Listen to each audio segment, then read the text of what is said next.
ओम नमः शिवाय। हर हर महादेव। आज जेठ माह के कृष्ण पक्ष की अष्टमी तिथि और शनिवार है। हर महीने कृष्ण पक्ष में आने वाली अष्टमी तिथि को काला अष्टमी का व्रत रखा जाता है। यह भगवान शिव के रौद्र रूप काल भैरव बाबा को समर्पित है। इस दिन व्रत रखकर काल भैरव बाबा की पूजा अर्चना करने से दुश्मनों का नाश होता है और भय से छुटकारा मिलता है। तो सारे शिव भक्तों को काला अष्टमी व्रत की हार्दिक शुभकामनाएं। ये थी छोटी सी जानकारी। अब अपने शुभारंभ करते हैं आज की कथा का। हमेशा की तरह सबसे पहले छोटी सी कहानी गणेश जी महाराज की। बोलो विघ्न विनाशक गणेश जी महाराज की जय हो। एक समय की बात है। एक गांव में एक भाई बहन रहा करते थे। बहन का नियम था कि वह रोजाना अपने भाई के दर्शन करके उसी के बाद भोजन करती थी। तो इसी तरह दोनों भाई बहन बड़े हो गए और उनकी शादी कर दी गई। बहन अपनी ससुराल चली गई। अब वो वहाँ भी जल्दी जल्दी घर का काम खत्म करती और फिर अपना भाई का मुख देखने के लिए अपने मायके आती। अपने भाई से मिलने के बाद ही घर जाकर भोजन करती। तो एक दिन रास्ते में एक पीपल के नीचे गणेश जी की मूर्ति रखी थी। उसने भगवान के सामने हाथ जोड़कर कहा कि हे गणेश जी भगवान, मेरे जैसा अमर सुहाग और मेरे जैसा अमर पीहर सबको दीजिए। यह कहकर वो अपने मायके चली गई। अब उसका रोजाना का नियम था, वह 2 मिनट गणेश जी भगवान की मूर्ति के आगे रुकती और वही बात कहती और फिर अपने भाई से मिलने के लिए चली जाती। एक दिन उसके पैरों में जंगल की झाड़ियों के कांटे चुभ गए। जैसे ही वो अपने भाई के घर पहुंची और भाई का मुख देखकर बैठ गई, तब भाभी ने पूछा कि ननंद पैसा आपके पैरों में क्या हो गया। तो वह कहने लगी कि भाभी, रास्ते में जंगल की झाड़ियों के कांटे गिरे थे, वो मेरे पाँवों में चुभ गए। तो उसकी भाभी ने गर्म पानी लाकर उसके पैर धोए और फिर पट्टी बांध दी, चाय पानी पिलाया और कुछ देर बातचीत करके जब उसकी ननंद अपने घर चली गई तो उसकी भाभी पीछे से कहने लगी कि आप किस तरह के भाई हैं। अपनी बहन के पैरों की तरफ देखा है, वो तो आपका मुख देखे बिना भोजन नहीं करती और आप अपनी बहन की तरफ ध्यान नहीं देते। देखा नहीं उसके पैरों में किस तरह से कांटे चुभे हुए थे। जाओ अभी के अभी रास्ता साफ करवा दो। तो यह सुनकर उसे बड़ा ही दुख हुआ कि मेरी बहन मेरा मुंह देखने के लिए यहाँ तक आती है और मैंने कभी भी ध्यान नहीं दिया कि वो किस तरह आती है, कितनी परेशान होती है। तो अपनी पत्नी को कहने लगा कि मैं अभी जाता हूँ और सारा रास्ता साफ करके आता हूँ। तो वह कुल्हाड़ी लेकर गया और सारी झाड़ियाँ काट कर रास्ता साफ कराया। रास्ते को साफ करते हुए उसने ध्यान नहीं दिया, गणेश जी की मूर्ति को भी वहाँ से हटा दी। तो यह देखकर गणेश जी भगवान गुस्सा हो गए। जब वह घर आया तो उसकी तबीयत खराब हो गई और गणेश जी के प्रकोप से वह मृत्यु को प्राप्त हो गया। गांव के लोग इकट्ठा हो गए, संस्कार की तैयारी करने लगे। तो उसकी पत्नी ने रोते हुए कहा कि भाई आप लोग थोड़ी देर रुक जाइए, मेरी ननंद आने वाली है, वो अपना भाई का चेहरा देखे बिना भोजन नहीं करती। तो गांव वाले कहने लगे कि आज तो अपने भाई का मुख देख लेगी, वो कल किसका मुख देखेगी। तो वह कहने लगी कि आज इनकी बहन को इनके दर्शन कर लेने दो, फिर आप ले जाना, यह उसका नियम है। तो गांव वाले उसकी बहन का इंतजार करने लगी। रोज की तरह बहन अपने भाई का मुख देखने के लिए जंगल के रास्ते से निकली। तो जंगल का रास्ता सारा साफ किया हुआ था। तो वह आगे बढ़ी तो उसने देखा कि सिद्धि विनायक भी वहाँ पर नहीं थे। तो वो सोचने लगी कि गणेश जी की मूर्ति कहाँ गई। तभी उसकी नज़र गणेश जी की मूर्ति पर पड़ी। तो उसने मूर्ति को उठाया और साफ करके वापिस उसी जगह पर रख दिया और गणेश जी भगवान को प्रणाम करके कहने लगी कि हे गणेश जी भगवान, मेरे जैसा अमर सुहाग और मेरे जैसा अमर पीहर सबको देना। यह कहकर वो चली गई। तो भगवान सोचने लगे कि अगर आज मैंने इसकी नहीं सुनी तो मेरी कौन मानेगा, कौन मुझे पूजेगा। मैंने तो इसके भाई के प्राण हर लिए हैं। तो सिद्धि विनायक ने उसे आवाज़ दी कि बेटी, इस खेजड़ी की 7 पत्तियां तोड़कर ले जा और उसे कच्चे दूध में घोलकर तुम्हारे भाई के ऊपर छींटा मार देना, तो वह उठकर बैठ जाएगा। तो यह आवाज़ सुनकर बहन पीछे मुड़ी तो पीछे कोई नहीं था। तो वह सोचने लगी कि कौन था, कौन मुझे आवाज़ दे रहा था। कोई बात नहीं, जैसा सुना है वैसा कर लेती हूँ। तो उसने 7 खेजड़ी की पत्तियां तोड़ी और अपनी चुनरी के पल्ले बांध ली और अपने भाई के घर पहुंच गई। वहां जाकर देखा तो खूब सारे लोग इकट्ठा होकर बैठे थे। भाभी रो रही थी और भाई की लाश रखी हुई थी। तो यह देखकर उसे बहुत दुख हुआ। फिर उसे पत्तियों वाली बात याद आई, तो जैसे उसने सुना था उसी तरह उसने दूध में उन पत्तियों को घोलकर अपने भाई के ऊपर छिंटा दिया। तो उसका भाई तो उठकर बैठ गया और कहने लगा कि बहन, आज तो मुझे बहुत गहरी नींद आई। तो अपने भाई की बात सुनकर उसकी बहन कहने लगी कि भैया, ऐसी गहरी नींद तो किसी दुश्मन को भी ना आई। यह कहते हुए उसने सारी बात अपने भाई को बता दी। तो यह सुनकर उसके भैया और भाभी बहुत ही खुश हुए और गांव वालों को भी यह जानकर बड़ी ही हैरानी हुई। सारे कहने लगे कि बहन में सत्य था जो उसने अपने भाई को मौत के मुंह से वापस निकाल लिया है। और सारे गणेश जी भगवान का जयकारा लगाने लगे। हे गणेश जी भगवान, जैसे आपने उस लड़की के भाई की रक्षा की, वैसे ही सभी बहनों के भाइयों की रक्षा करना और उनका अमर पीहर और अमर सुहाग बनाए रखना। जो भी आपकी इस कथा को श्रद्धा भाव से सुने, उसकी सारी मनोकामनाएं पूर्ण करना। बोलो गणेश जी भगवान की जय हो। तो आज की कथा में पहले अपने सुनेंगे कि काल भैरव की उत्पत्ति कैसे हुई थी, क्योंकि काल भैरव भगवान भोले शंकर का ही स्वरूप है। तो आज के दिन हमें इनकी कथा जरूर सुननी चाहिए, ताकि भोले शंकर की कृपा हम सब पर हमेशा बनी रहे। बोलो भोले शंकर की जय हो। पुराणों के अनुसार जब ब्रह्मा और विष्णु में विवाद हुआ, दोनों एक दूसरे को अपना पुत्र बता रहे थे।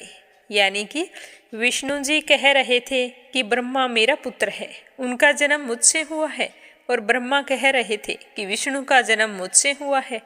तो इस बात को लेकर दोनों में विवाद बढ़ गया। कहते हैं कि उसी समय उन दोनों के मध्य में एक अग्नि स्तंभ प्रकट हुआ, जिसने उन दोनों से कहा कि आप दोनों में से जो भी इस अग्नि स्तंभ का ओर या छोर पता लगा लेगा, वही बड़ा होगा, वही सर्वत्र पूज्य होगा। तो यह सुनते ही ब्रह्मा ने एक हंस का रूप धारण किया और विष्णु जी ने एक वराह का रूप धारण किया। पितामह ब्रह्मा जी ने ऊपर और विष्णु जी ने नीचे की ओर प्रस्थान किया। एक समय आने के बाद श्री हरि विष्णु ने मान लिया कि इस अग्नि स्तंभ का कोई अंत नहीं है, किंतु ब्रह्मदेव किसी भी कीमत पर अपनी प्राज्ञा मानने को तैयार नहीं थे। कुछ ऊपर पहुंचने पर उन्हें वहां पर केतकी नाम का एक पुष्प मिला। तो उन्होंने उससे कहा कि यदि तुम मेरा समर्थन करो, अगर तुम मेरा समर्थन करती हो, तो मैं तुम्हें सबसे महत्वपूर्ण पुष्प की उपाधि प्रदान करूंगा। तो केतकी ने यह सुनकर पितामह ब्रह्मा जी की बात स्वीकार कर ली। तो पितामह केतकी के फूल को लेकर नीचे आ गए। आते ही जब अग्नि स्तंभ ने उनसे पूछा कि क्या आप दोनों में से किसी को मेरा ओर या छोर मिला, तो भगवान श्री हरि विष्णु ने तो मना कर दिया कि मुझे तो आपका अंत कहीं नहीं मिला। परंतु ब्रह्मदेव ने कहा कि हाँ, मुझे मिला है, और अपनी बात सच्ची साबित करने के लिए केतकी के पुष्प को प्रस्तुत कर दिया। केतकी ने भी पितामह ब्रह्मा जी के कहे अनुसार समर्थन किया। तब उस अग्नि स्तंभ ने एक पुरुष की आकृति ग्रहण की और प्रकट हो गई महाकाल महारुद्र भगवान शिव। उन्होंने पितामह से कहा कि आप असत्य बोल रहे हैं, मैं आपको श्राप देता हूँ कि आप अपनी असत्य भाषा के लिए कभी भी पूजे नहीं जाएंगे। केतकी के फूल ने आपका समर्थन किया है, तो उसे भी मैं श्राप देता हूँ कि मेरी पूजा में केतकी का फूल नहीं चढ़ाया जाएगा। तब पितामह ने क्रोधित होकर भगवान रुद्र को अपशब्द कहने शुरू कर दिए और स्वयं को बड़ा बताने लगे। उस समय ब्रह्मदेव कहा जाता है कि पंचमुखी होते थे। तब भगवान शिव को आभास हुआ कि पितामह में अहंकार आ रहा है और सृष्टि की रचना में यदि सृष्टि रचना से पूर्व ही अहंकार व्याप्त हो गया, तो असमय ही संपूर्ण सृष्टि अहंकार के भाव से ग्रसित हो जाएगी। इसीलिए उन्होंने अहंकार रूपी पितामह के उस 5वें सर को काटने का निर्णय लिया। परंतु इसमें एक समस्या थी, क्योंकि भगवान शिव जानते थे कि यदि उन्होंने पितामह का सर काटा तो उन्हें ब्रह्म हत्या का दोष लगेगा। ब्रह्म हत्या का दोष लगते ही त्रिमूर्ति से अलग हो जाएंगे और सभी जगह असंतुलन व्याप्त हो जाएगा।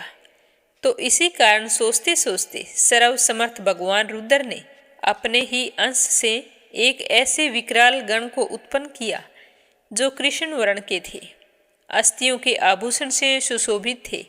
उस दिव्य पुरुष को देखकर, उनकी गर्जना को सुनकर ऐसा लगता था मानो लाखों भयानक काले मेघों ने जीवंत रूप लेकर गर्जना की हो, और उनकी जटाएं देखकर ऐसा प्रतीत होता था मानो असंख्य भयानक विषधर हो। उनके मस्तक पर श्वेत त्रिपुंड की 3 रेखाएं ऐसी लग रही थी जैसे चंद्रमा ने उनके ललाट पर सुशोभित होने के लिए स्वयं को 3 टुकड़ों में विभक्त कर दिया हो। उन परम उग्र देवता की लंबी भुजाएं ऐसी लगती थी मानो लोह स्तंभ हो। भयानक अष्ट महानाग जिनका यज्ञोपवीत बने इतरा रहे थे, कमर पर बंधे मोटे मोटे घुंघरुओं की ऐसी आवाज आ रही थी जिससे हृदय विदीर्ण हो जाए। उस महाकाय महाबाहु गण को भगवान शिव ने स्पष्ट शब्दों में कहा कि ब्रह्मदेव के 5वें सर को काट डालो। इतना सुनते ही उस वीर ने आव देखा ना ताव अपने नाखून के एक ही प्रहार से पितामह ब्रह्मा जी का 5वां सर उखाड़ लिया, परंतु वो सर उनके हाथ में ही चिपक गया। जब उन्होंने भगवान शिव से इसका कारण पूछा तो उन्होंने उनसे कहा कि ये केवल ब्रह्मा का सिर नहीं है, अपितु ब्रह्म हत्या है। इस ब्रह्म हत्या के फलस्वरूप तुम्हें श्रापित होना पड़ेगा। तुमने पितामह के सर को काटकर इस सृष्टि की अहंकार से रक्षा की है, अतः आज से तुम्हारा नाम भैरव होगा। अब तुम जाओ और इस ब्रह्मा के सिर को लेकर सृष्टि में विचरण करो, और जहाँ भी ये सिर तुम्हारे हाथ से छूटकर गिर जाए वहीं तुम रुक जाना और स्थापित हो जाना। उसके बाद भैरव ने उस सिर को हाथ में लेकर सृष्टि के चक्कर लगाने शुरू कर दिए। वो सारी सृष्टि के अनंत काल तक भ्रमण करते रहे, परंतु कहीं भी वो सर उनके हाथ से नहीं छूटा। परंतु सृष्टि के चक्कर लगाते लगाते उनकी गति इतनी तीव्र हो गई कि वो समय से भी आगे निकल गई।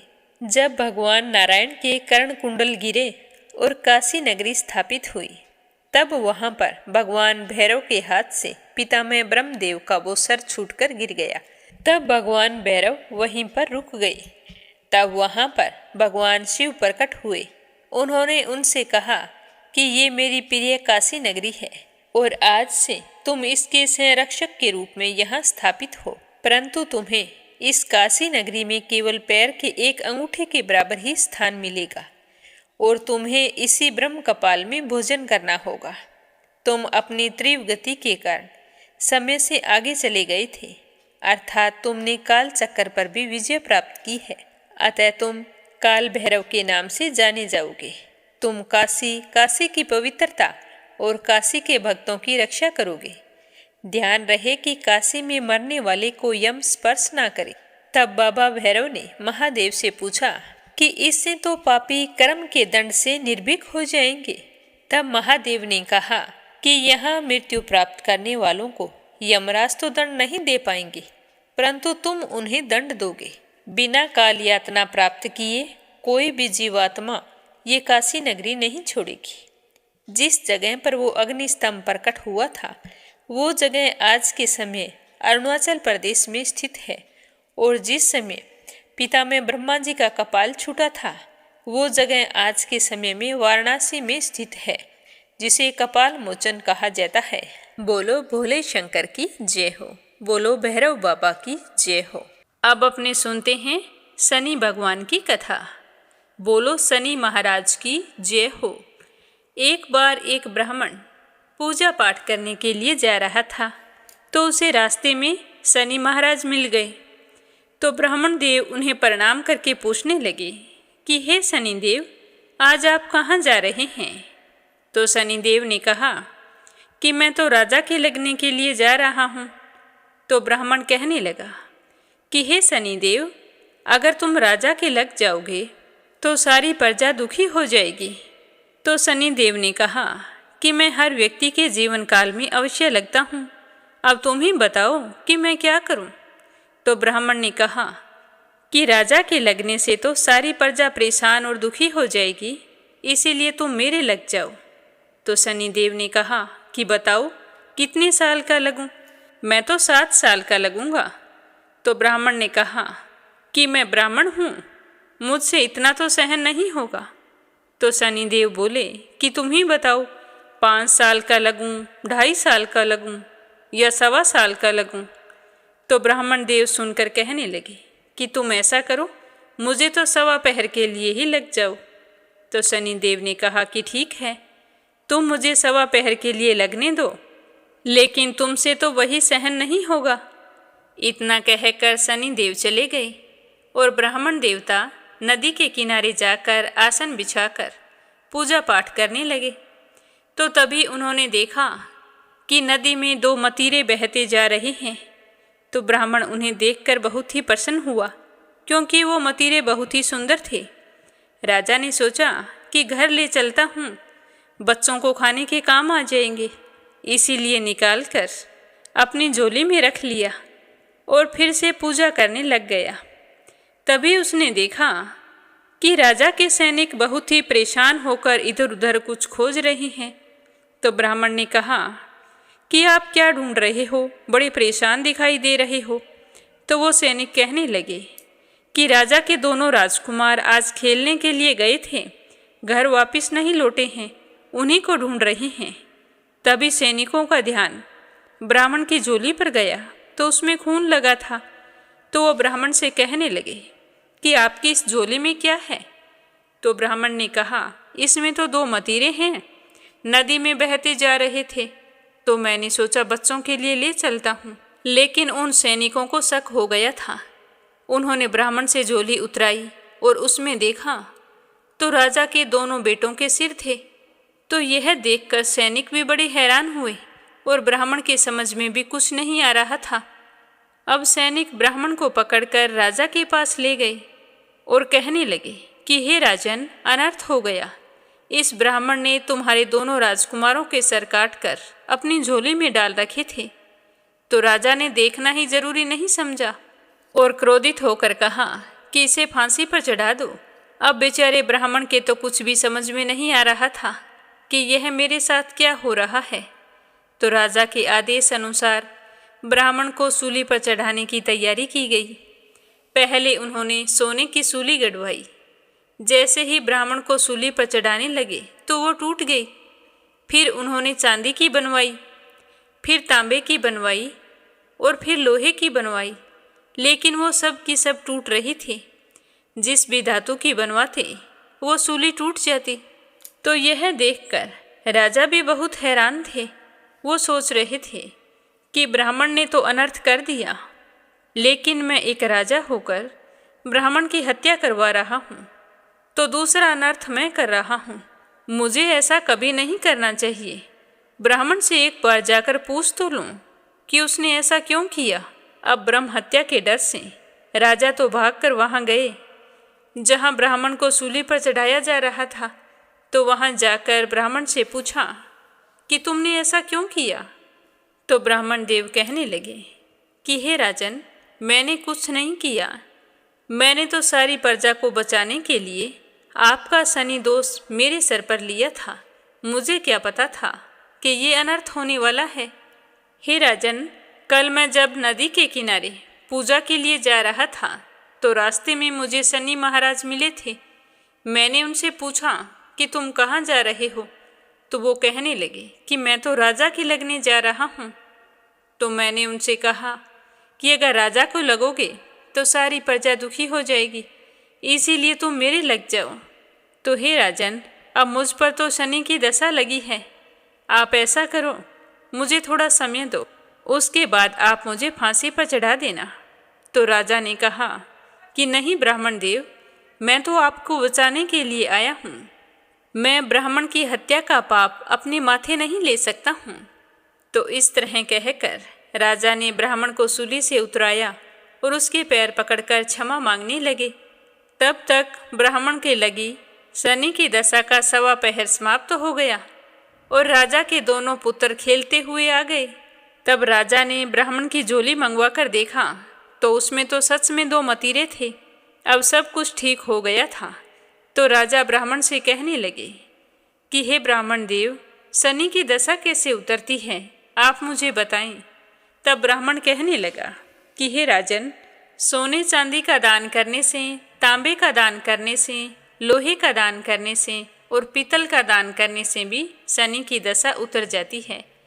तो राजा हैरान होकर कहने लगे कि हे ब्राह्मण देव, मैं तो राजा हूँ, साहूकार भी सोने चांदी का दान कर सकता है, लेकिन गरीब को शनि की दशा लगे तो वह इस दोष को कैसे दूर करे। तो ब्राह्मण ने कहा कि लोहे के बर्तन में तेल डालकर उसमें अपना चेहरा देखें, यह छाया दान होता है, और साथ में थोड़ा सा गुड़ लेकर डाकोत को दान दे दें। ऐसा करने से शनि की दशा उतर जाती है। 7 बार पीपल में जल चढ़ाएं और शनि देव से कहें कि शनि देव का सोटा कभी ना आवे टोटा। शनि की घड़ी ले, मुझ पर आई बला टले, बला टले। ऐसा कहकर पीपल में जल चढ़ा दे तो सारी बला टल जाती है। तो ब्राह्मण की बात सुनकर राजा ने ब्राह्मण का धन्यवाद किया और खूब सारा धन देकर आदर से विदा किया। उसके बाद राजा हर शनिवार को तेल, गुड़ और सामर्थ्य के अनुसार दान करते थे और पूरे नगर में भी ऐलान करा दिया कि सारे लोग अपने सामर्थ्य के अनुसार दान करें और शनि देव की पूजा करें। नगर में खूब बड़ा सारा शनि देव का मंदिर बनवा दिया। अब हर शनिवार को नगर के सारे स्त्री पुरुष सूर्य उदय होने से पहले और सूर्यास्त के बाद में शनि देव की पूजा करते और अपने सुख सौभाग्य की कामना करते।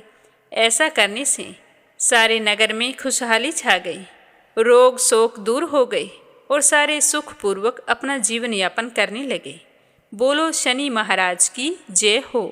श्रीमद् गीता जी का 11वां अध्याय और उसका महात्म्य प्रेम पूर्वक श्रद्धा भाव से सुनते रहिए। बोलो श्री कृष्ण भगवान की जय हो।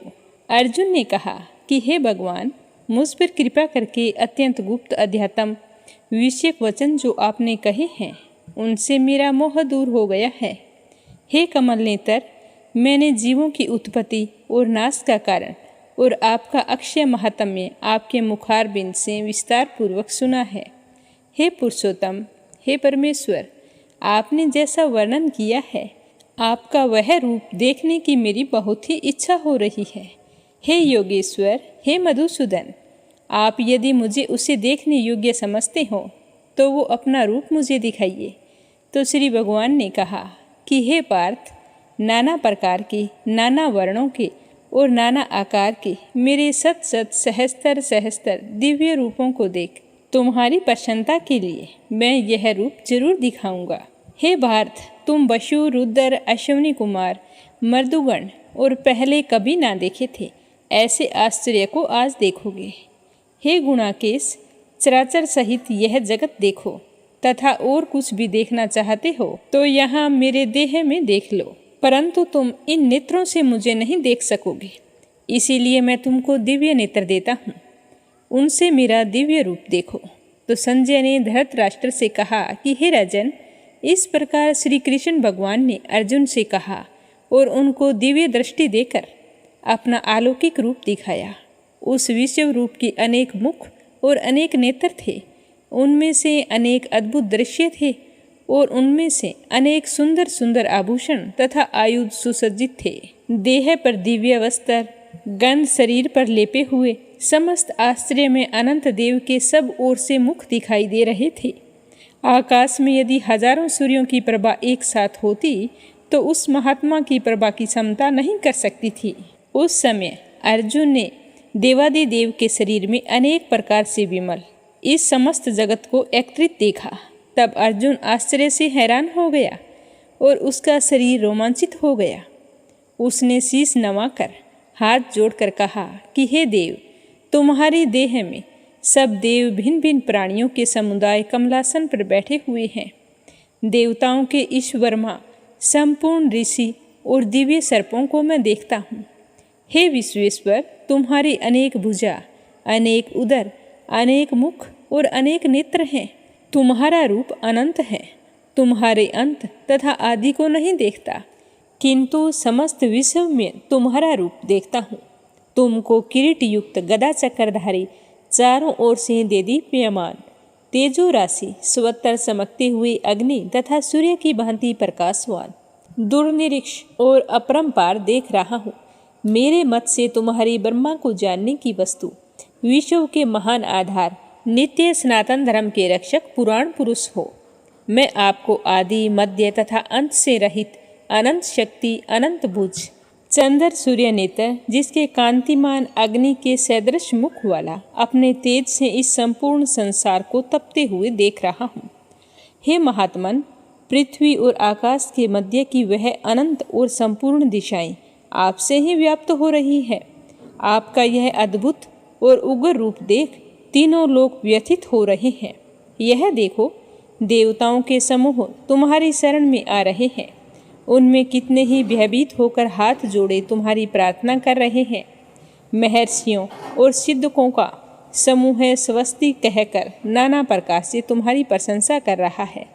रुद्र, आदित्य, वसु, साध्य, विश्वदेव, अश्विनी, मरुत, पितर, गंधर्व, यक्ष, असुर, सिद्ध इनके संग विषिमत होकर आपकी ओर टकटकी लगाकर देख रहे हैं।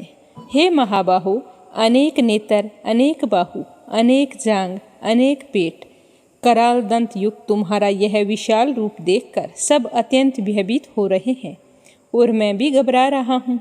आकाश तक पहुँचे हुए प्रकाशमान अनेक वर्षों से फैलाए हुए मुख के जलने वाले विशाल नेत्र युक्त तुमको देखकर हे विष्णु, मेरा तो जी घबरा रहा है।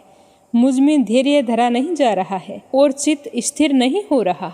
हे देवेश, हे जगन निवास, भयंकर दाढ़ों वाले और काल अग्नि के समान आपके मुखों को देखकर मुझे दिशाएं नहीं सूझती। मैं शांति नहीं पा रहा हूँ, अतः मुझ पर दया करो।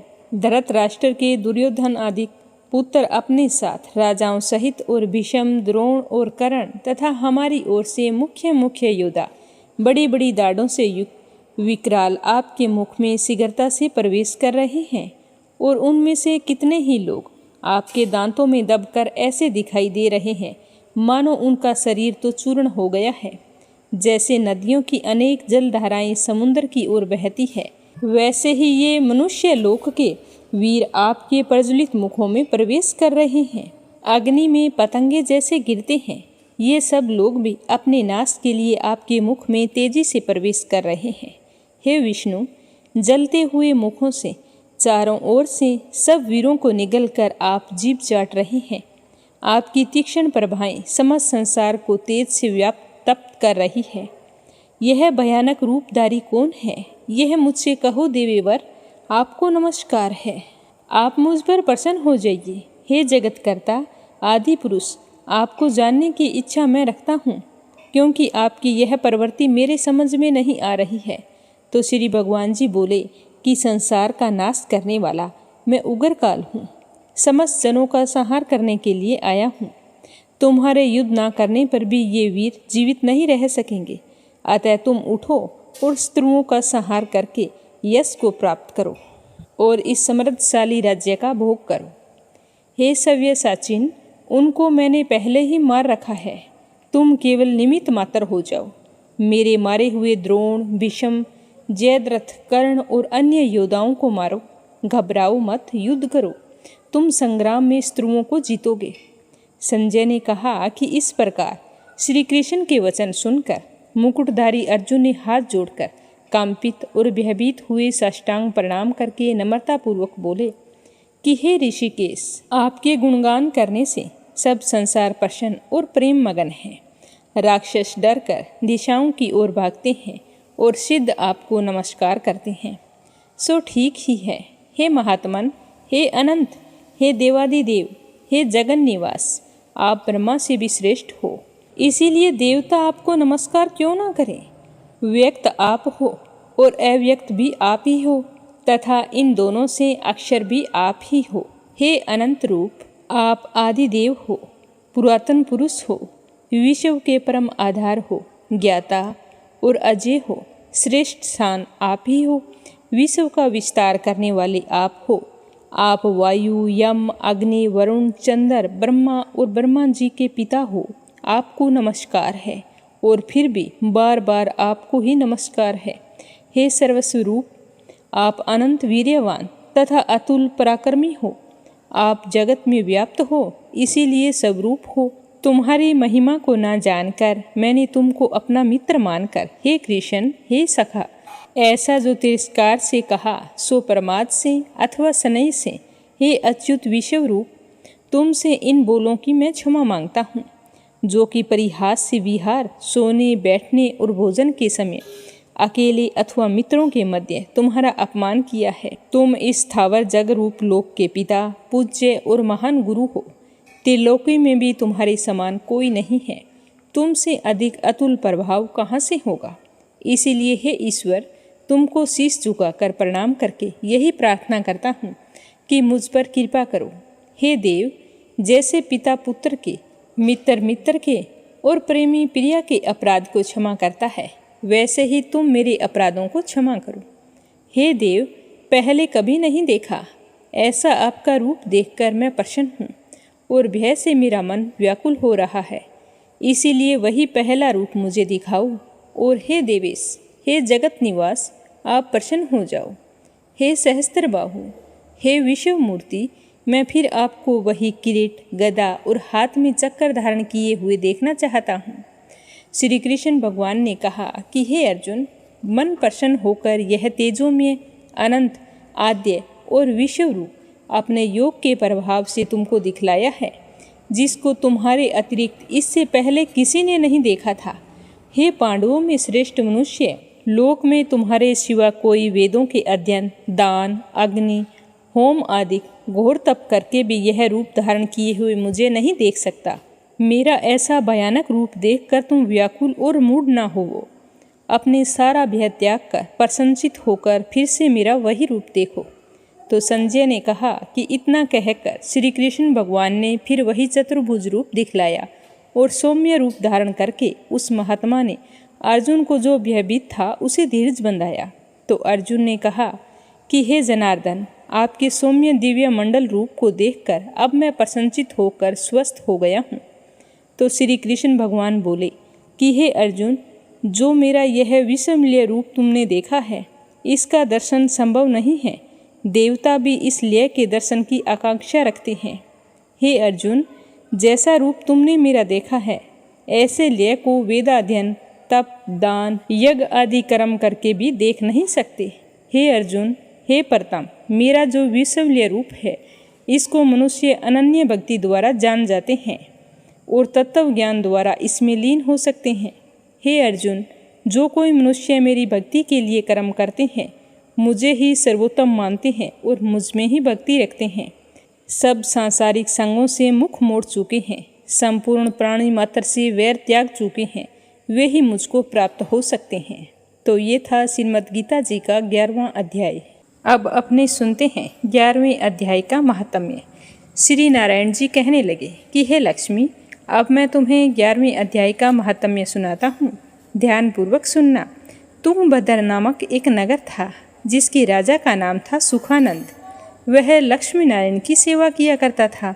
वहाँ एक धनवान, धनपात्र, विद्वान पंडित रहता था।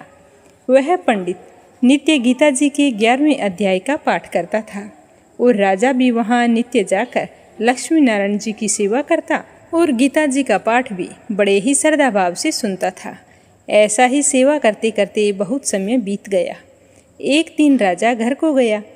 उस दिन बहुत अतीत देशांतर फिरते फिरते उस नगर में आए। अतीतों ने राजा से कोई जगह मांगी तो राजा ने बड़ी हवेली खुलवा दी और कहा कि तुम वहाँ पर रुक जाओ। तो अतिथि वहाँ पर रुक गए। राजा ने सीधा दिया, रसोई कर कर अतीत बड़े ही प्रसन्न हुए। अमृत बेले राजा उनके दर्शन को गए थे तो राजा अपने बेटे को साथ लेकर गए। कई भृत्य साथ थे। राजा उस हवेली में गए और वहाँ पर जो महंत था उसके साथ राजा बातचीत करने लगे और राजा का पुत्र वहाँ पर खेलने लगा। वहाँ उस हवेली में एक प्रेत रहता था। उस प्रेत ने राजा के पुत्र को मार दिया। तो राजा के नौकरों ने राजा को खबर की। राजा को यह सुनकर बड़ा ही दुख हुआ। राजा सेवा करता था, कथा भी सुनता था, परंतु पुत्र मोह के कारण राजा के मन में दुर्बुद्धि आ गई और राजा कहने लगे कि हे संत जी, आपका दर्शन हमको बहुत फला है। एक पुत्र था, सो प्रेत ने मार दिया। तब ब्राह्मण ने कहा कि हे राजा जी, चलो चलें, देखते हैं कहाँ है तुम्हारा पुत्र। तो राजा, ब्राह्मण और महंत जी वहाँ पर गए जहाँ राजकुमार मरा हुआ पड़ा था। तब ब्राह्मण ने कहा कि हे प्रेत, तू इस लड़के पर कृपा दृष्टि कर, जो यह लड़का जी उठे, और मैं तुम्हें गीता जी के 11वें अध्याय का पाठ सुनाता हूँ। ध्यानपूर्वक सुनना, इससे तेरा कल्याण हो जाएगा। अब तू मुझे तेरे पिछले जन्म की बात बता। तो प्रेत कहने लगा कि मैं पूर्व जन्म में ब्राह्मण था, इस ग्राम के बाहर हल जोतता था। वहाँ एक दुर्बल ब्राह्मण आया था, वह इस खेत में गिर पड़ा, उसके अंग से खून निकलने लगा। तभी वहाँ पर एक चील आ गई और वो उसके मांस को नोच नोच कर खाने लगी। मैं वहाँ पर बैठा देखता रहा। मेरे मन में बिल्कुल भी दया नहीं आई कि इस ब्राह्मण को छुड़ा दूँ। इतने में एक और पंडित वहाँ पर आ गया और मुझे देखकर कहने लगा कि अरे हल जोतने वाले ब्राह्मण, तेरे कर्म तो चंडाल के हैं, तू निर्दयी है। तेरे खेत के पास ब्राह्मण का मांस चील खा रही है और तू छुड़ा नहीं रहा। तू आंखों से अंधा है क्या? तेरे इस कृत्य के लिए मैं तुझे श्राप देता हूँ कि तुम प्रेत योनि पाएगा। तब मुझे अपनी भूल का पछतावा हुआ और मैंने उसी समय उस ब्राह्मण के चरण पकड़ लिए और विलाप करने लगा। मैंने कहा कि मुझसे गलती हो गई, अब तुम मुझे बताओ कि मेरा उद्धार कैसे होगा। तब पंडित ने कहा कि श्राप तो वापस नहीं ले सकता, प्रेत की योनि तो तुम जरूर पाएगा, लेकिन कोई तुम्हें गीता जी के 11वें अध्याय का पाठ सुनाएगा तो तेरा उद्धार हो जाएगा। तो इस तरह प्रेत ने अपनी कथा सुना दी। तो विपर ने राजा से पूछा। तो राजा ने कहा कि इसका उद्धार तो करिए, पर इससे कहिए कि मेरे बेटे को जीवित कर दे, मेरे इकलौता ही पुत्र है। तब विपर ने गीता जी के 11वें अध्याय का पाठ किया और प्रेत पर जल छिड़का। तो उसी समय प्रेत की देह छूटकर उसने देवदेही पाई। राजा का पुत्र भी जिंदा हो गया। प्रेत श्याम सुंदर चतुर्भुज रूप में खड़ा होकर सबका धन्यवाद करने लगा। तभी स्वर्ग से विमान आया और उसमें सवार होकर वह वहां से चला गया। राजा का पुत्र भी गीता जी के 11वें अध्याय का पाठ सुनने से श्री नारायण को प्राप्त हुआ। वह भी विमान में बैठकर बैकुंठ को चला गया। तब उस ब्राह्मण से राजा ने 11वें अध्याय का पाठ सुना और मन में कहा कि पुत्र पुत्री आदि सभी से विरक्त होकर गीता का पाठ करें, तुलसी में जल डाला करें। इस प्रकार राजा भी परम गति का अधिकारी हुआ। तो ये था गीता जी का 11वां अध्याय और उसका महात्म्य। अब अपने सुनते हैं भागवत कथा का आगे का अध्याय। प्रेम भाव से सुनते रहिए। बोलो श्री हरि विष्णु भगवान के अनंत स्वरूपों की जय हो। श्री सुखदेव जी कहते हैं कि हे राजन, शरद ऋतु के कारण वह वन बड़ा ही सुंदर दिखाई दे रहा था। जल निर्मल था और जलाशयों में खिले हुए कमलों की सुगंध से सनकर वायु मंद मंद चल रही थी। भगवान श्री कृष्ण ने गौओं और ग्वाल बालों के साथ उस वन में प्रवेश किया। वहाँ के वृक्ष अपने सुंदर फूलों से लदी हुई डालियों के कारण बड़े ही शोभायमान हो रहे थे और उनके ऊपर जगह जगह पर भंवरे गुनगुना रहे थे। तरह तरह के पक्षी झुंड बनाकर अलग अलग बहुत ही मीठी मीठी आवाज में गा रहे थे, जिससे उस वन के सरोवर, नदियाँ, पर्वत सब के सब गूंज रहे थे। उस समय भगवान श्री कृष्ण, बलराम जी और ग्वालपालों ने उस वन के भीतर घुसकर गौओं को चराते हुए कान्हा जी ने अपनी बांसुरी पर बहुत ही सुंदर तान छेड़ दी। कान्हा जी के बांसुरी की वह आवाज़ प्रेम भाव को जगाने वाली थी, उनसे मिलन की आकांक्षा को जगाने वाली थी। उसे सुनकर सभी गोपियों का हृदय प्रेम से परिपूर्ण हो गया। वे एकांत में अपनी सखियों से उनके रूप, गुण और बांसुरी की ध्वनि का प्रभाव का वर्णन करने लगे। लेकिन ये क्या, वो तो सारी की सारी आपस में बैठी थी, लेकिन मूर्तिमान हो गई। वे कुछ भी नहीं बोल पाई। कान्हा जी का स्मरण करते ही उनके मन में कान्हा जी की मधुर चेष्टाएं, प्रेमपूर्ण चितवन, मोहों के इशारे और मधुर मुस्कान की याद हो आई, और जिसके कारण उनके मिलने की आकांक्षा और भी अधिक बढ़ गई। उनका मन उनके हाथ से निकल गया और वे अपने मन ही मन वहाँ पहुँच गई जहाँ श्री कृष्ण थे। अब वो एक दूसरे से कुछ भी नहीं बोल पा रही थी। वे अपने मन ही मन में देखने लगी कि कान्हा जी ग्वाल बालों के साथ वृंदावन में प्रवेश कर रहे हैं। उनके सिर के ऊपर मोर का सुंदर सा पंख है, कानों में कनेर के पीले पीले फूल हैं और शरीर पर सुनहरा पीतांबर और गले में 5 प्रकार के सुगंधित फूलों से बनी हुई वैजयंती माला है। इस वेश में कान्हा जी बहुत ही सुंदर लग रहे थे। बांसुरी के जो छेद होते हैं उन्हें कान्हा जी अपने होठों से अमृत से भर रहे थे और उनके पीछे पीछे ग्वाल बाल उनकी लोक पावन कीर्ति का गान कर रहे थे। इस प्रकार बैकुंठ से भी श्रेष्ठ यह वृंदावन धाम उनके चरण चिन्हों से और भी अधिक रमणीय हो गया था। हे राजन, यह बांसुरी की ध्वनि जड़ चेतना समस्त भूतों का मन चुरा लेती है। गोपियों ने उसे सुना और सुनकर उसका वर्णन करने लगी। वर्णन करते समय वे तन्मय हो गई और श्री कृष्ण को पाकर आलिंगन करने लगी। उन्हें कुछ भी पता नहीं था। फिर गोपियां आपस में बातचीत करने लगी कि अरियो सखियो, हमने तो आँखों वाले जीवन की और उनकी आँखों की बस यही इतनी सी सफलता समझी है, और तो हमें कुछ मालूम ही नहीं। वह कौन सा लाभ है? वह यही है कि जब श्याम सुंदर श्री कृष्ण और गौर सुंदर बलराम ग्वाल वालों के साथ गहुओं को हाँक कर वन में ले जा रहे हों या लौटकर वृक्ष में आ रहे हों, तब उन्होंने अपने अधरों पर मुरली धर रखी हो और प्रेम भरी तिरछी चितवन से हमारी ओर देख रहे हों। उस समय हम उनकी मुख माधुरी का पान करती रहें। तभी दूसरी कहने लगी कि जब वे आम की नई कोंपलें, मोरों के पंख, फूलों के गुच्छे, रंग बिरंगे कमल और कुमुद की मालाएं धारण कर लेते हैं, तो कान्हा जी के सांवले शरीर पर पीतांबर और बलराम के गोरे शरीर पर नीलांबर फहराने लगता है। यह रूप उनका बड़ा ही शोभायमान होता है। इनके बड़े विचित्र वेश पर हम तो मोहित होती जाती हैं, और जब वे ग्वाल बालों की गोष्ठी में दोनों बीचों बीच बैठ जाते हैं और मधुर संगीत की तान छेड़ देते हैं, तब हमारा मन हमारे हाथ से निकल जाता है। मेरी प्यारी सखी, उस समय ऐसा जान पड़ता है जैसे जो चतुर नट रंगमंच पर अभिनय कर रहे हों, और मैं उनकी सुंदरता का तो वर्णन ही नहीं कर सकती कि उनकी उस समय कितनी शोभा होती है। मेरा तो मन करता है कि बस उन्हें देखती जाऊं। तभी दूसरी कहती है कि अरे गोपियों, यह वेणु पुरुष जाति का होने पर भी पूर्व जन्म में न जाने कौन सा ऐसा साधन भजन कर चुका है कि हम गोपियों की अपनी संपत्ति दामोदर के अधरों की सदा स्वयं ही इस प्रकार पिए जा रहा है कि हम लोगों के लिए थोड़ा सा रस भी शेष नहीं रहेगा। इस वेणु को अपने रस से सींचने वाली हृदयनियाँ आज के कमलों के रस से रोमांचित हो रही है, और अपने वंश में भगवत प्रेमी संतानों को देखकर श्रेष्ठ पुरुषों के समान वृक्ष भी इसके साथ अपना संबंध जोड़कर अपनी आंखों से आनंद के आंसू बहा रहे हैं। तभी दूसरी सखी बोल पड़ती है कि अरियो सखियो, यह वृंदावन बैकुंठ लोक तक तो पृथ्वी को कीर्ति का विस्तार कर रहा है, क्योंकि यशोदानंदन कान्हा जी के चरण कमलों के चिन्हों से जो यह चिन्हित हो रहा है।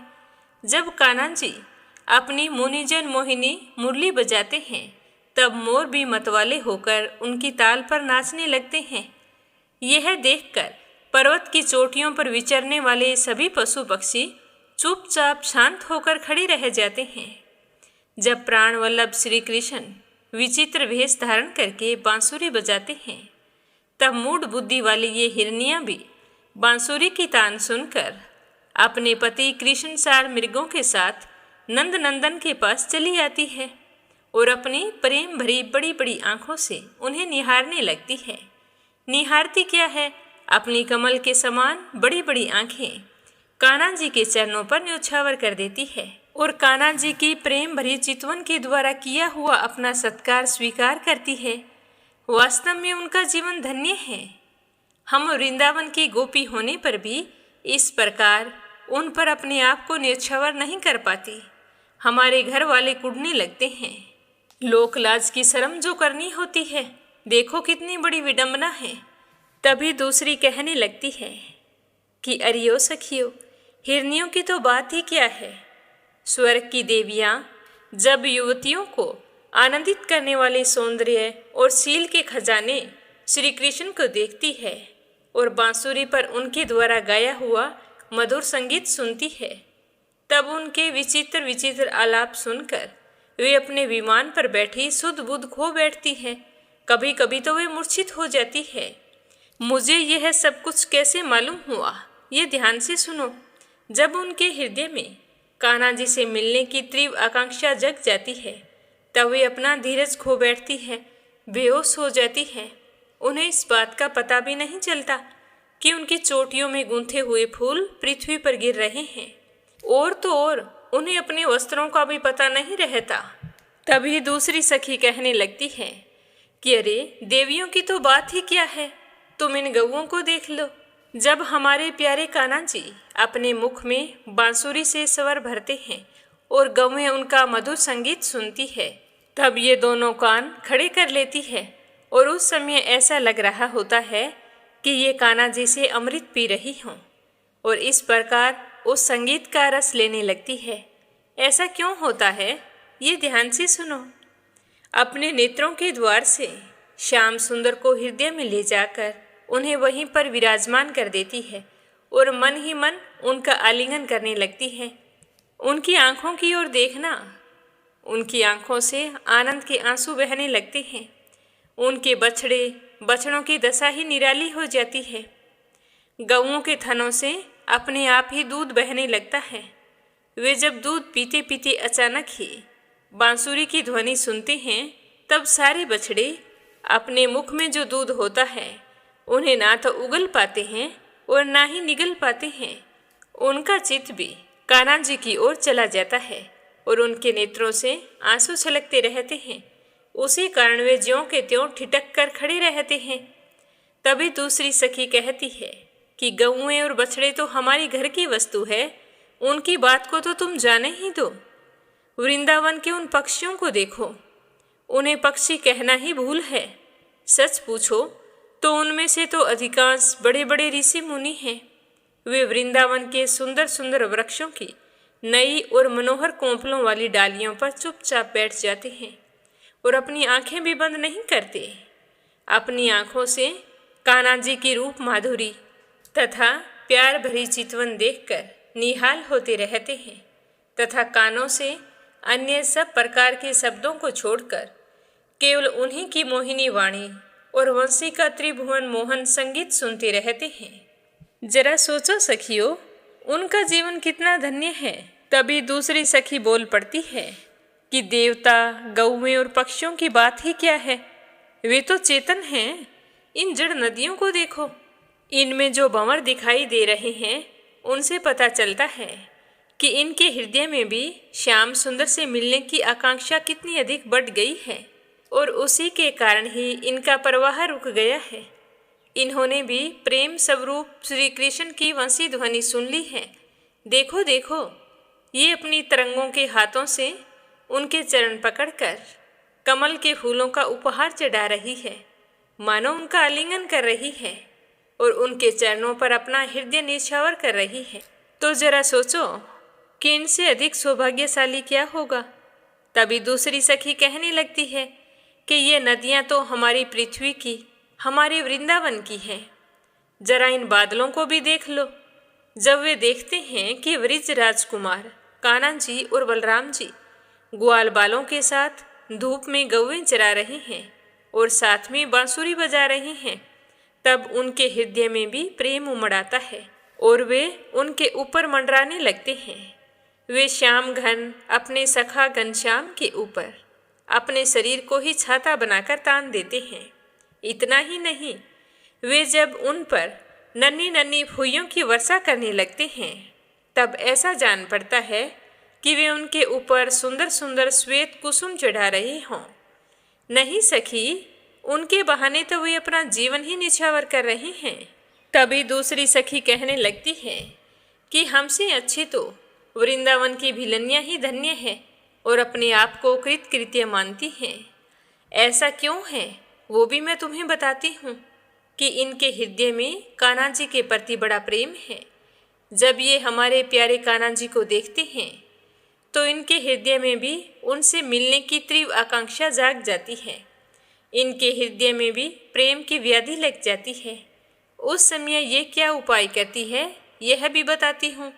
हमारे प्रियतम की प्रेयसी गोपियाँ अपने वक्षस्थलों पर जो केसर लगाती है वह श्याम सुंदर के चरणों में लगी होती है, और वे जब वृंदावन के घास पात पर चलते रहते हैं तो वो उनमें लग जाती है, और ये सौभाग्यवती भिलनियाँ उन तिनकों पर से छुड़ाकर अपनी छाती और मुख पर मल लेती है, और इस प्रकार अपने हृदय की प्रेम पीड़ा शांत करती है।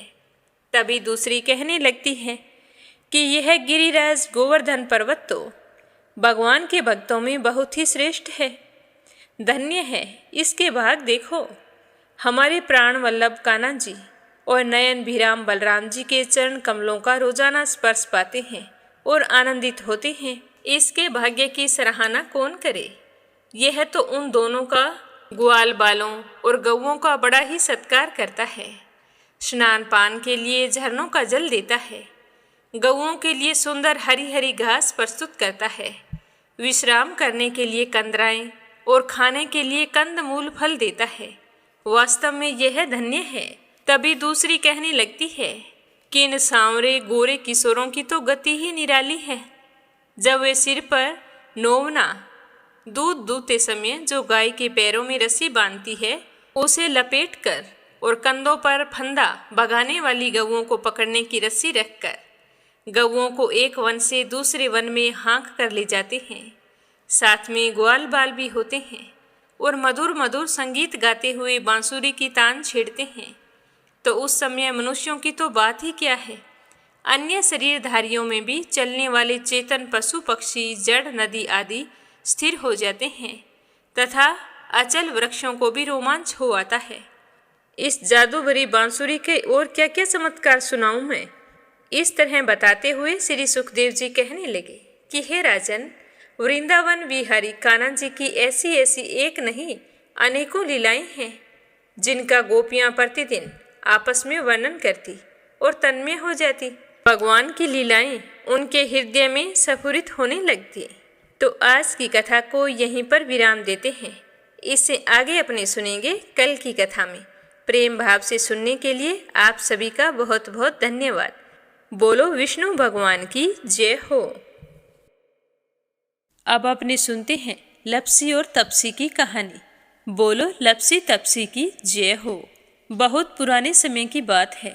एक गांव में एक ब्राह्मण परिवार रहा करता था। उसमें पति पत्नी के अलावा उनके 2 बच्चे थे। एक बेटा था, एक बेटी थी। ब्राह्मण दंपति बहुत ही सरल स्वभाव के थे। समय मिलने पर प्रभु का स्मरण किया करते थे। उनकी बेटी बहुत ही संस्कारी और सुशील थी, लेकिन उनका बेटा आवारा किस्म का था। वह कोई काम धाम नहीं करता और ना ही कभी अपने माँ बाप का कहना मानता था। समय के साथ दोनों बहन भाई बड़े हो गए। बहन की शादी कर दी गई, पर भाई का वही हाल था। उसके माँ बाप ने उसे समझाया कि बेटा, अब हम वृद्ध हो चले हैं, तुम कोई काम किया करो। लेकिन उस पर उनकी बातों का कोई असर नहीं होता था। तो एक दिन ब्राह्मणी अपने पति से कहने लगी कि स्वामी, आप बिल्कुल काम छोड़ दीजिए। जब घर में कुछ भी नहीं होगा तो यह अपनी जिम्मेदारी समझेगा और काम पर लग जाएगा। तो ब्राह्मण ने दूसरे दिन से काम पर जाना छोड़ दिया। तो यह देखकर उनके बेटे ने कोई काम नहीं किया और चोरी करने चला गया।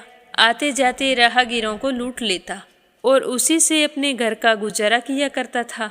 तो उसकी लूटने और चोरी करने की आदत से सारे गांव वाले उसे लपसी कहने लगे। तो लपसी की इस हरकत से उसके माँ बाप बहुत ही दुखी रहते थे, पर वह किसी की सुनने के लिए तैयार नहीं था।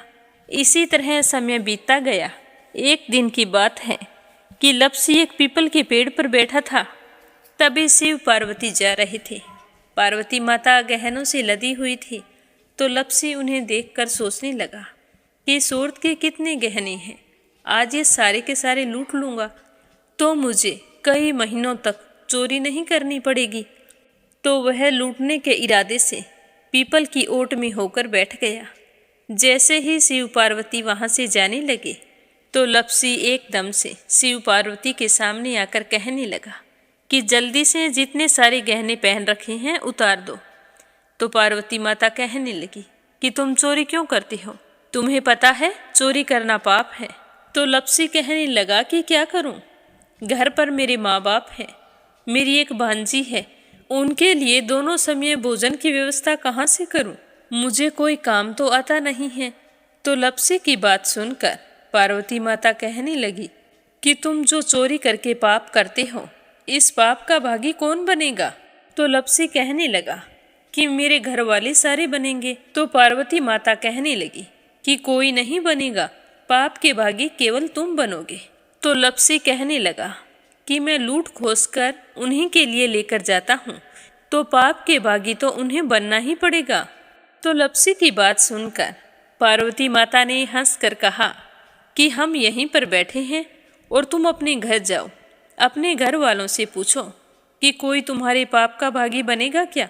तो यह सुनकर लप्सी भागा भागा अपने घर आया और अपनी माँ के पास गया और कहने लगा कि माँ, मैं चोरी करके लाता हूँ, राह चलते राहगीरों को लूटता हूँ, तुम्हारे लिए ही तो करता हूँ। तो तुम मुझे एक बात बताओ, चोरी करने से जो पाप लगता है तो आप मेरे पाप के भागी बनोगे।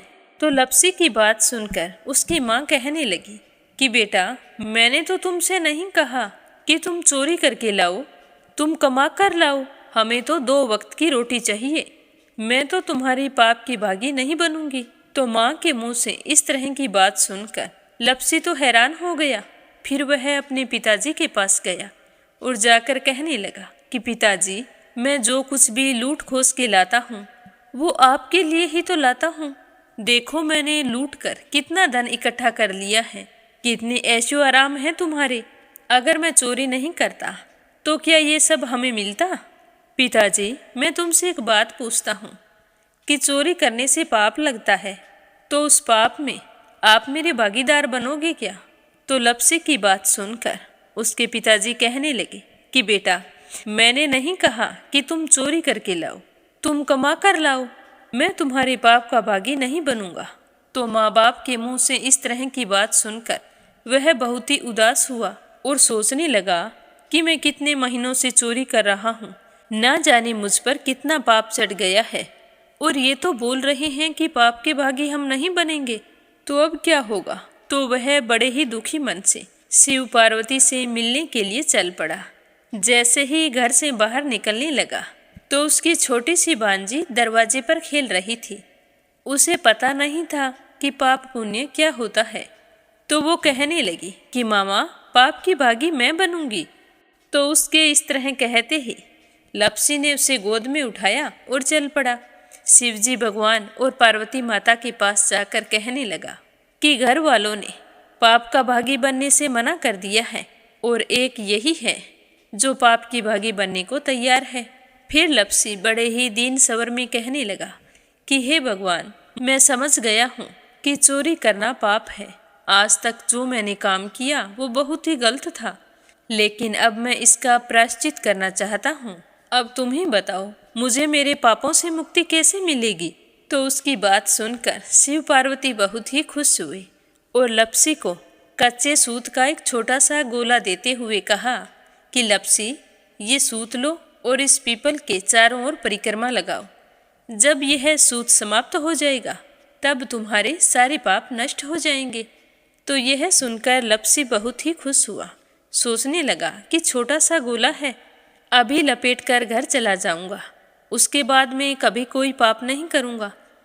फिर उसने अपनी बांजी को कंधे पर बैठाया और पीपल की परिक्रमा लगानी शुरू कर दी। अब भगवान का वह सूत खत्म कहाँ होने वाला था। लप्सी चक्कर लगाता गया पर वह सूत खत्म नहीं हुआ।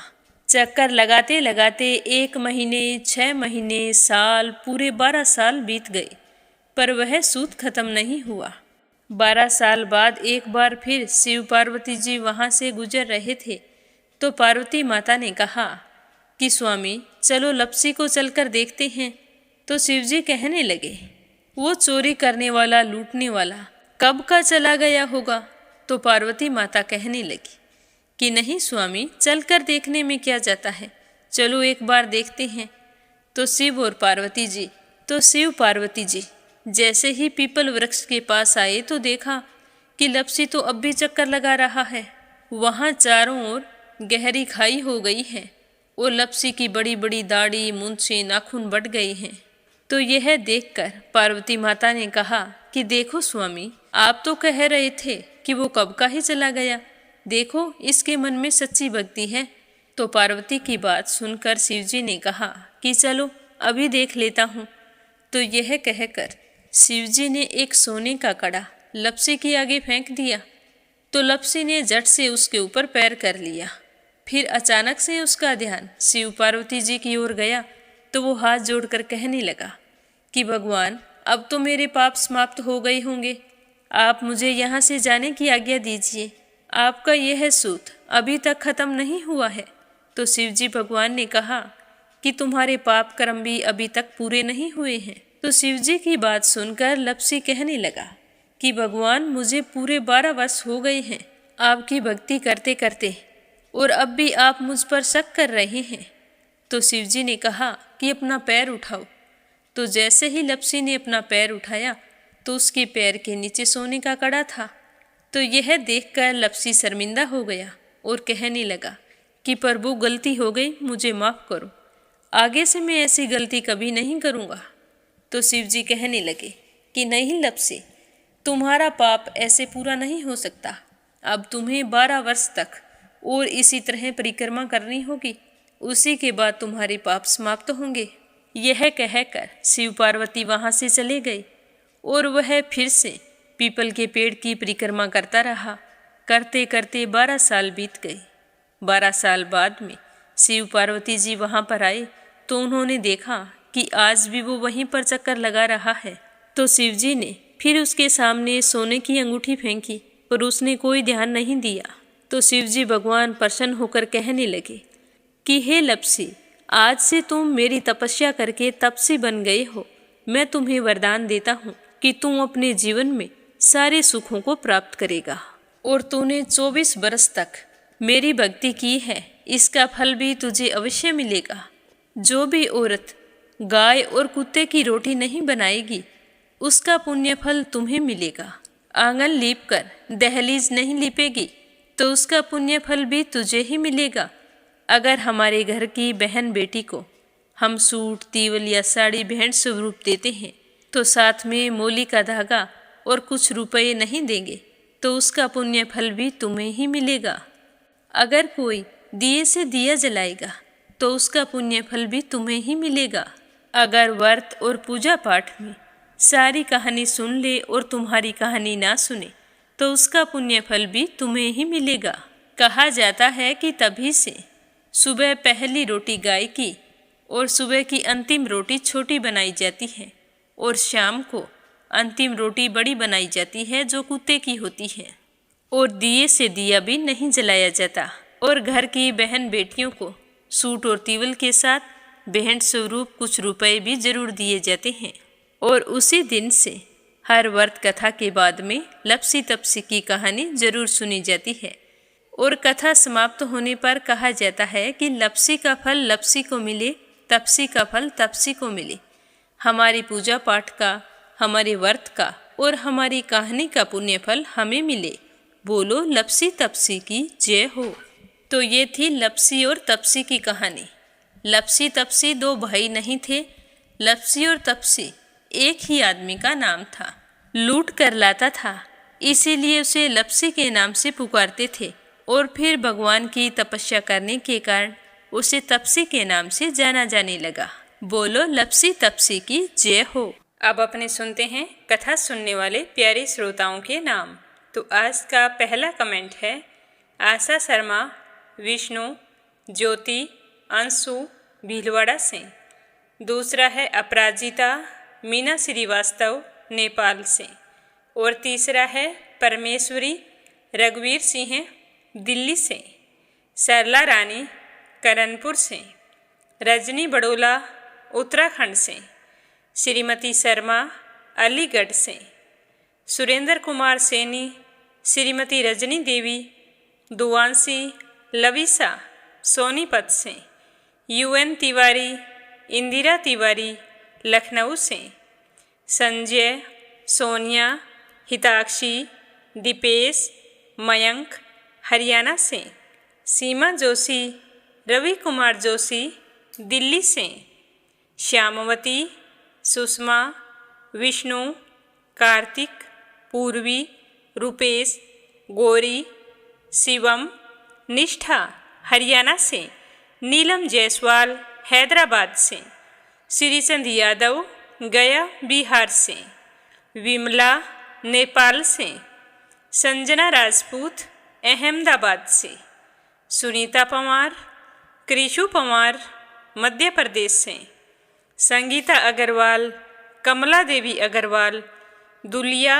महाराष्ट्र से, संजीव कंसल, कविता कंसल, हितेश कंसल, आरुष कंसल, रानी कंसल मुजफ्फरनगर से, कोमल निर्मल मुंबई मीरा रोड से, अनिल कुमार टिहरी करनाल से, नंदा पांडुरंग पुजारी ब्रह्मपुरी महाराष्ट्र से, राधा रोहिला दिल्ली से, रेखा धर्मेंद्र शर्मा जयपुर से, रुक्मणी शर्मा अंबाला से, मीरा अग्रवाल बंगाल से, दिल्ली बहादुर भंडारी, सरिता भंडारी, नम्रता भंडारी, सूरज भंडारी नेपाल से, निर्मला सिसोदिया, इशिका सिसोदिया, कपिल सिसोदिया, अंशु सिसोदिया दिल्ली से, मंजुला कपूर पंजाब से, गीता गोस्वामी, सुनीता गोस्वामी, पीहू गोस्वामी मेरठ से, चंद्रकांता दिल्ली से, श्वेता, रितेश, स्वीटी, रितु, प्रिंस, यूवी, लक्ष्मी, गुरुचरण साहू उड़ीसा से, बीना, देविका, कनिका, तुलसी वासने अलीगढ़ से, उषा शर्मा सोजत सिटी से, निर्मला पांचाल करनाल से, इंदिरा रावत, मोहित रावत पलवल से, इंदु, अमित कुमार दिल्ली से, पूनम यादव करेली से, गीता गुप्ता रुड़की से, कमलेश भल्ला जम्मू से, शशि वर्मा, अंजलि वर्मा, करण वर्मा पंजाब से, रीना साहू, ईशा साहू,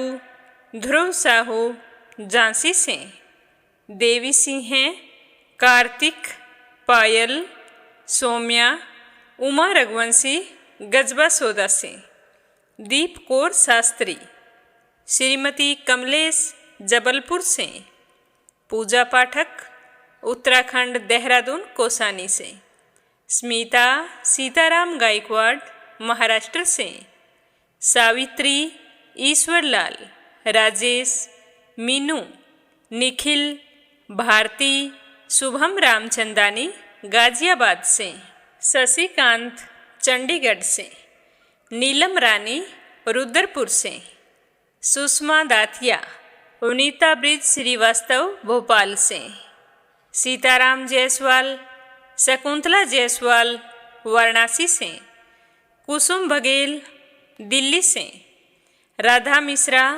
सोनम मिश्रा, सीता मिश्रा, गौरी मिश्रा, जानवी मिश्रा, माधवी मिश्रा बारामकी से, मोनी शर्मा उड़ीसा से। आप सभी का बहुत बहुत धन्यवाद जो आप रोजाना नियम से इस चैनल पर प्रस्तुत कथाओं को सुनते हैं और कमेंट करके भी बताते हैं। तो आपसे मेरा निवेदन है कि चैनल को सब्सक्राइब करें और रोजाना प्रस्तुत होने वाली हर वीडियो को ज़्यादा से ज़्यादा अपने मित्रों और रिश्तेदारों में शेयर करें। आप सभी के सुख सौभाग्य की कामना करते हुए आज के लिए बस इतना ही। कल फिर मिलेंगे, तब तक के लिए ओम नमः शिवाय। हर हर महादेव।